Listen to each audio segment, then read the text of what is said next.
नमो तस्स भगवतो अरहतो सम्मा संबुद्दस्स।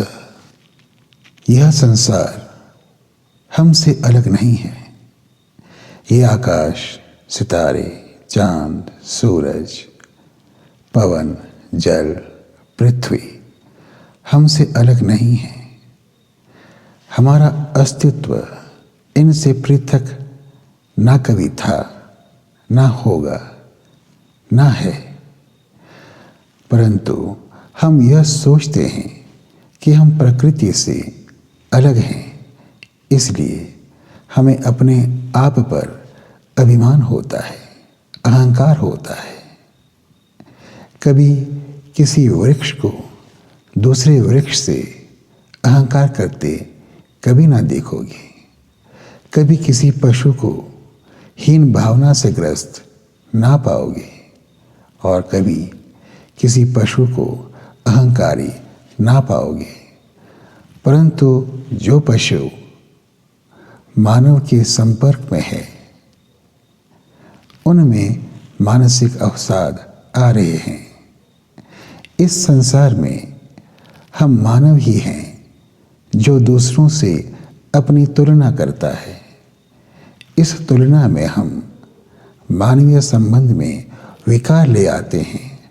द्वेष, शत्रुता, मित्रता, लोभ, भय, ईर्ष्या इसी तुलना से आरंभ होता है। क्योंकि हम यह समझते हैं कि पूरा संसार मेरे कारण चलता है।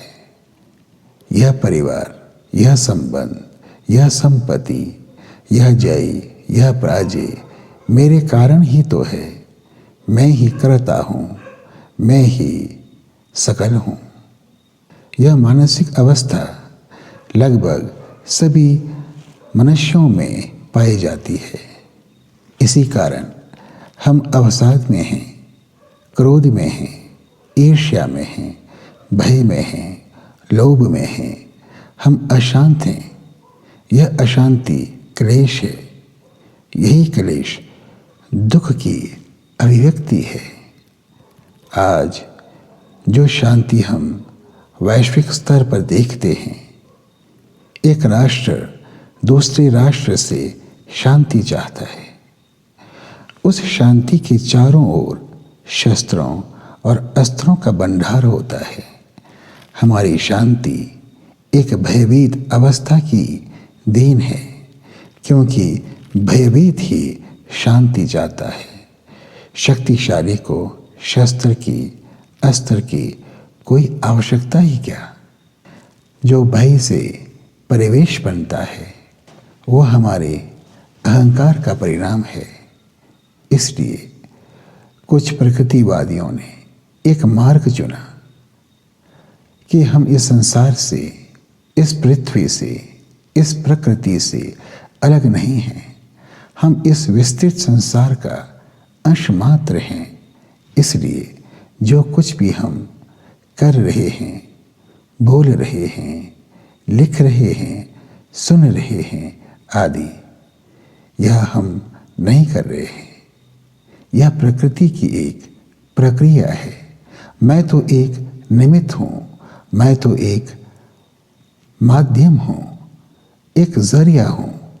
इस प्रकार विचार करने से अहंकार समाप्त हो जाता है, क्योंकि मैं करता हूँ यह भ्रम जान लिया गया है। यद्यपि एक सूक्ष्म मैं की भावना फिर भी रहती है। कालांतर में यह विचार भक्ति कहलाया।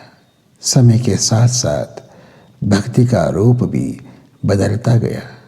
काल्पनिक कहानियों के पात्रों की कहानियों को बार बार पढ़ना, उनका नाम जपना, उनके चरित्रों का गुणगान करना भक्ति हो गया। हम किसी का नाम जाप कर रहे हैं तो हम अपने अहंकार, अपने मैं को नया नाम दे रहे हैं। कहानियों के पात्रों में अपने आदर्श को देखना, इस वर्तमान सत्य को नकारना हो गया। वर्तमान को नकारना मृत्यु है, रोग है। जो व्यक्ति रोता रहता है, भूतकाल की ही बातें करता रहता है, वह निश्चित रूप से मानसिक या शारीरिक रूप से रोगी होता है। जो यह कहता है कि हमारी प्राचीन संस्कृति ही अच्छी है, श्रेष्ठ है, अनुकरणीय है, तो यह पूछिए उससे कि कितनी प्राचीन संस्कृति।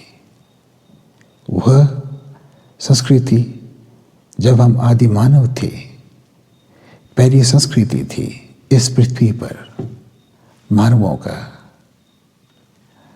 जब हम नंगे रहा करते थे, गुफाओं में, कंदराओं में रहा करते थे, कंदमूल खाया करते थे, शिकार में जो मिलता उसका मांस खाया करते थे, या वह प्राचीन संस्कृति जो हमने पाषाण काल में विकसित की थी, या ताम्र युग की संस्कृति, ये प्रश्न अनंत हैं।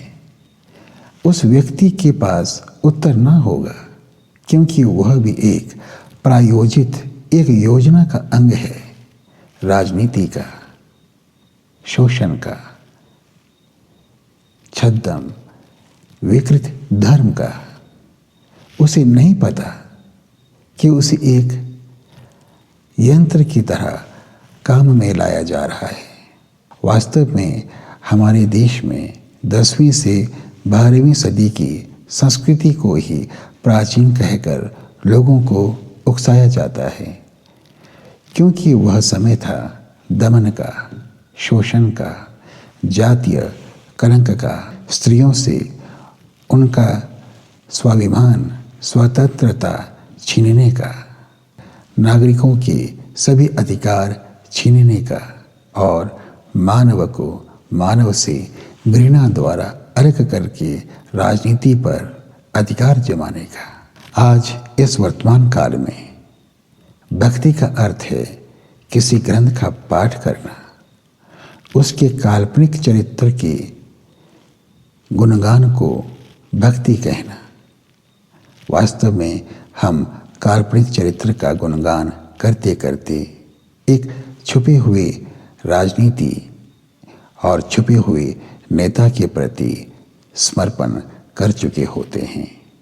भक्ति का अर्थ किसी का नाम जपना नहीं है, यह भक्ति नहीं है। भक्ति एक मूर्ति के सामने नतमस्तक होना भी नहीं है। भक्ति ना किसी चार दीवारी में है, ना मूर्ति में है, ना नाम में है, ना ग्रंथ में है। भक्ति का अर्थ है मैं इस प्रकृति का ही अंग हूँ, मैं कर्ता नहीं हूँ, मैं और मेरी कर्म इस प्रकृति की एक प्रक्रिया ही है। जैसे लहर, पानी की बूंद सागर से अलग नहीं, लहर का चलना, बादल, वर्षा, वनस्पति, जीव जंतु एक ही प्रकृति की अभिव्यक्ति ही तो है, इसलिए मैं प्रकृति हूँ। यही भक्ति है। इसका अर्थ यह नहीं है कि अपराध, हिंसा, लालच, काम, क्रोध, मोह आदि भी प्रकृति की एक प्रक्रिया है। निसंदेह सभी अभिव्यक्तियाँ प्रकृति की ही हैं, परंतु अपराध, हिंसा, लालच, ईर्ष्या आदि तब जन्म लेता है जब हम में अहंकार जन्म लेता है। कोई भी संसार में स्थायी नहीं है, अमर नहीं है, यह भ्रम है। इस प्रकृति में कोई जीव हिंसा नहीं करता, कोई अपराध नहीं करता। किसी भी जीव ने अपने समाज के लिए कारागार नहीं बनाए, कोई न्यायालय नहीं बनाए हमारे सिवा। कोई भी जीव हिंसा, आवश्यकता और भय के बिना नहीं करता। आहार श्रृंखला को हिंसा ना कहना, यह उनका अस्तित्व है। हम इस प्रकृति की एक धारा हैं। इस धारा में एक सार होना भक्ति है। भवतु सर्वमंगलम्।